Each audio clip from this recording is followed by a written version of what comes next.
Selamat sore, perkenalkan nama saya Lydia Lipi, NPM 23140128, kelas 4C PGSD.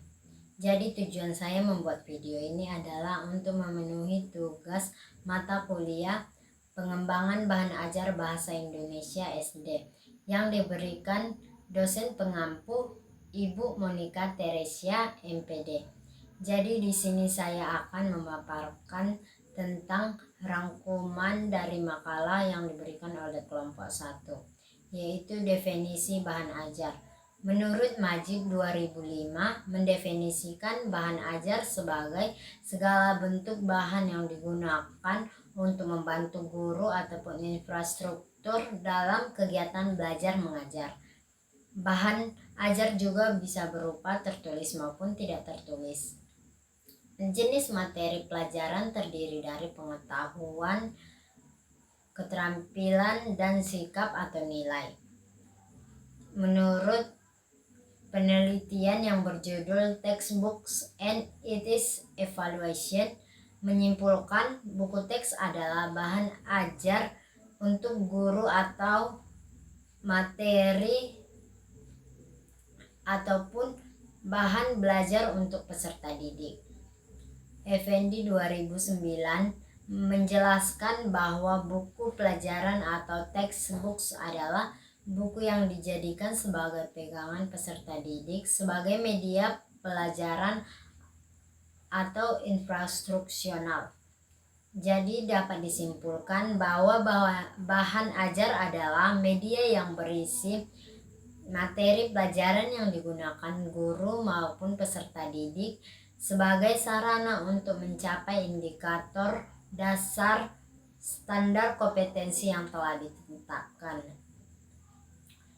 Jenis-jenis bahan ajar. Bahan ajar memiliki 4 jenis, yaitu yang pertama bahan ajar cetak, kemudian audio, setelah itu yang ketiga audio visual, yang keempat bahan ajar interaktif.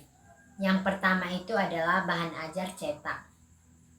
Ada beberapa jenis bahan ajar cetak, yaitu yang pertama handout.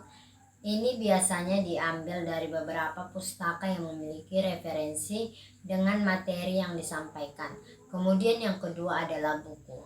Seperti yang kita tahu, buku adalah bahan ajar tertulis yang menyajikan ilmu pengetahuan atau buah pikiran dari pengarangnya.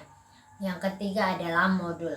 Ini adalah sebuah buku yang ditulis dengan tujuan agar peserta didik dapat belajar secara mandiri tanpa bimbingan guru yang lebih aktif. Kemudian yang keempat adalah foto atau gambar. Ini adalah ilustrasi atau cerita. Yang kelima adalah bagan. Ini untuk menulis tahapan-tahapan dari prosedur. Kemudian bahan ajar audio. Ini bahan ajar audio ini dapat berwujud kaset, setelah itu piringan hitam, dan CD. Audio ini dapat mengajar secara menyimpan suara secara berulang-ulang didengarkan kepada peserta didik. Yang ketiga adalah pandang dengar atau audio visual.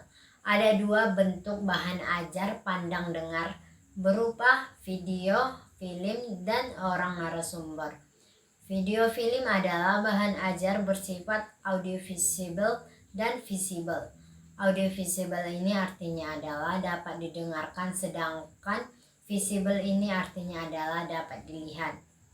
Kemudian orang atau narasumber, pakar atau ahli bidang studi dapat dijadikan sebagai sumber belajar. Kemudian yang keempat adalah bahan ajar interaktif. Ini bahan ajar interaktif ini biasanya disajikan dalam bentuk CD.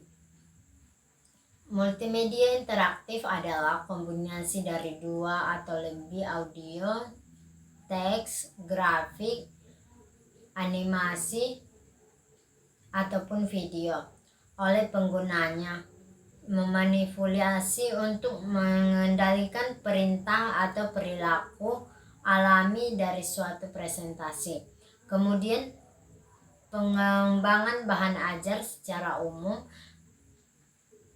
Menurut Paulina Purwanto dalam Widodo 2008 menyatakan ada 3 cara menyusun bahan ajar, yaitu starting from, start, text transformation, dan complication.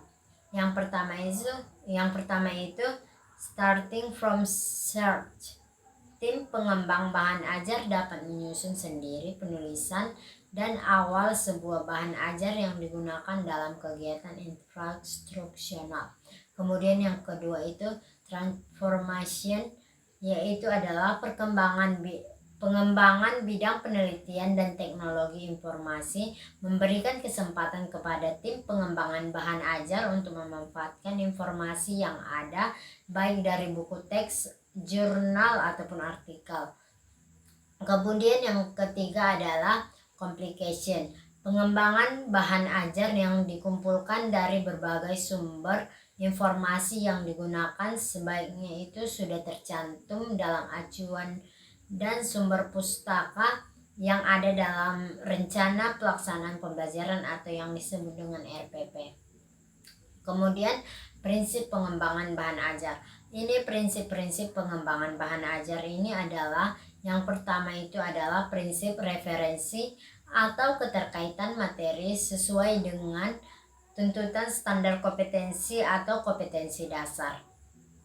Kemudian yang B adalah prinsip kompetensi, dimaksud jika kompetensi dasar yang harus dicapai siswa ada 4 macam. Kemudian kaidah penyusun bahan ajar. Bahan ajar harus disusun berdasarkan rencana kegiatan pembelajaran yang telah ditetapkan. Dalam pengembangan kurikulum berbasis kompetensi untuk membantu mencapai tujuan pembelajaran dalam rangka mencapai kompetensi yang diinginkan, agar pembelajaran itu tercapai secara baik, pembelajaran itu berjalan dengan lancar. Setelah itu Sitepu 2008 mengemukakan bahwa dalam menyusun naskah buku teks pembelajaran perlu diperhatikan, ada yang perlu diperhatikan, yaitu yang pertama isi, yang kedua metode pembelajaran, yang ketiga bahasa-bahasa yang digunakan ini harus jelas, kemudian yang keempat ilustrasi, yang kelima adalah unsur-unsur grafika. Kemudian karakteristik perencanaan bahan ajar.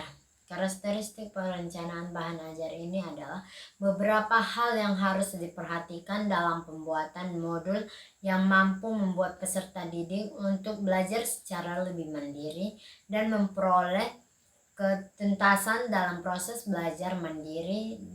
Dalam proses pembelajaran adalah yang pertama memberikan contoh-contoh dan ilustrasi yang menarik dalam rangka mendukung materi pembelajaran. Kemudian yang kedua adalah memberikan atau memunculkan umpan balik. Kita harus memunculkan umpan balik agar kita dapat mengevaluasi bagaimana peserta didik dapat memahami soal yang kita berikan. Kemudian kontekstual keempat, dari bahan yang digunakan cukup sederhana. Keempat, kontekstual. Kelima, pembelajaran untuk membantu peserta didik membuat sebuah cerita tentang catatan atau membuat catatan-catatan tentang pembelajaran yang dilakukan sendiri. Sekian dan terima kasih. Selamat sore.